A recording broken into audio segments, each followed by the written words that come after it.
આ વખતે 12 તારીખને મંગળવારથી આમ લીલી પરિક્રમા શરૂ થવાની હતી, પરંતુ લોકોનો એટલો બધો ધસારો થઈ ગયો,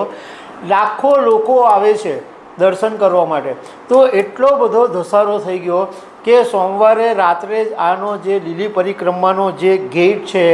એ ખોલી દેવામાં આવ્યો। નમસ્કાર દર્શક મિત્રો, જૂનાગઢની અંદર ગરવા ગિરનારની લીલી પરિક્રમા શરૂ થઈ ગઈ છે, પરંતુ એક દુઃખદ વાત પણ સામે આવી છે કે 2 દિવસની અંદર 9 લોકોના હાર્ટ એટેકને કારણે મોત થયા છે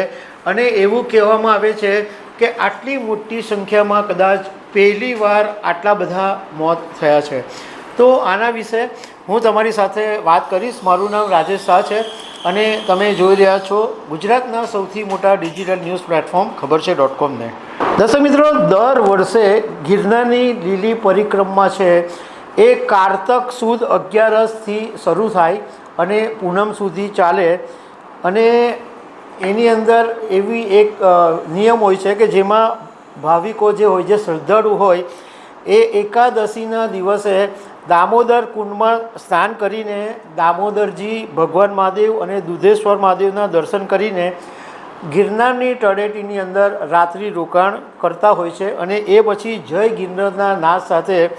આ ગિરનારની લીલી પરિક્રમા શરૂ થતી હોય છે। આ વખતે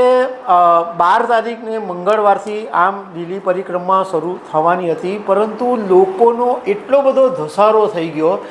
લાખો લોકો આવે છે દર્શન કરવા માટે, તો એટલો બધો ધસારો થઈ ગયો કે સોમવારે રાત્રે જ આનો જે લીલી પરિક્રમાનો જે ગેટ છે એ ખોલી દેવામાં આવ્યો અને 11 અને 12 એમ 2 દિવસમાં જે લોકોએ ગિરી પરિક્રમા શરૂ કરી એમાં ભવનાથ અને પરિક્રમાના અલગ અલગ રૂટ ઉપર 9 લોકોના મોત થયા અને એવું કહેવામાં આવે છે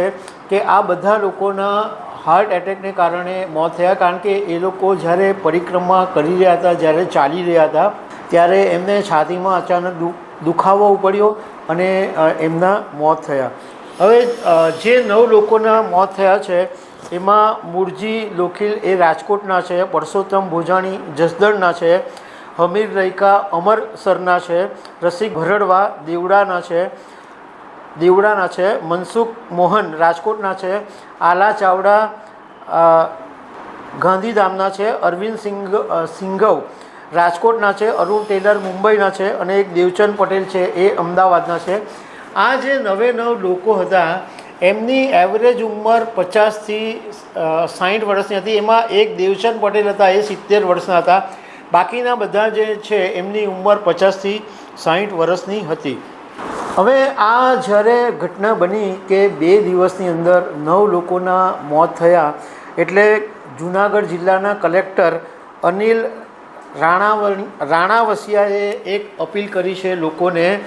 કે ગિરનારની લીલી પરિક્રમા એક જ દિવસમાં પૂરી કરવાનો પ્લીઝ આગ્રહ નહીં રાખો। આ લીલી પરિક્રમા જો તમારે કરવી હોય તો ધીમે ધીમે આરામ લઈને ચાલો અને શાંતિથી તમે યાત્રા કરો, એકદમ આખા દિવસમાં પૂરી કરવી છે એવું નહીં રાખો। અને જો તમને શરીરમાં કંઈ પણ સમસ્યા લાગે, કંઈક પણ દુખાવો સામાન્ય પણ ઉપડે, તો અમારા ઘણી બધી જગ્યાએ આરોગ્ય કેન્દ્રો આવેલા છે, એ ટીમનો તમે સંપર્ક કરો। હવે આ જે જૂનાગઢની લીલી પરિક્રમા છે એનું એટલું બધું મહત્ત્વ છે કે લોકો એવું માને છે કે અહીંયા 33 કરોડ દેવતાના આશીર્વાદ મળે એવો અનુભવ થાય છે